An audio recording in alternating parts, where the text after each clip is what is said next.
өте керемет сапалы 6 метрлік біздің сайдингіміз, турецкий сайдинг, ұзындық 6 метр. Міне оператор ана басынан түсіріп жіберіңізші, қараңыз. Міне қандай керемет сападағы 6 метрлік. Міне качествосы өте тамаша достар.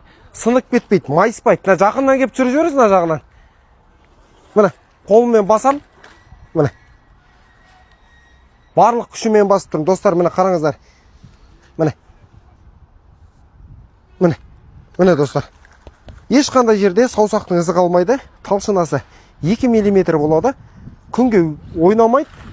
Бұл навестің астына, үлкен комнаталарға, зона отдыха болсын, магазиннің төбесі болсын, кез келген жердің подлогына жарай береді. Өте керемет шығады.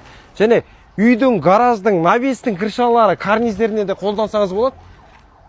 Бір квадраты бар болғаны 1450 теңгеден жасап беремін сіздерге. Арнайы TikTokпен келген көрермендерге бізге тіркеліп, TikTokпен көрдім, сізге мен тіркелгенмін. Осындай керек еді деген клиенттеріме 1500 емес, 1450 теңгеден 1 метр квадраты. Бір листа 1,2 квадрат метр болады достар. Аман сау болыңыздар. Қоштаспаймыз. Қазір уголоктары бар. Басқа да заттары бар. Қазір кезекті 2 клиентіміздің табанын тиеп жүреміз. Оны да міндетті түрде сізге салатын боламыз. Қоштаспаймыз. Аман сау болыңыздар.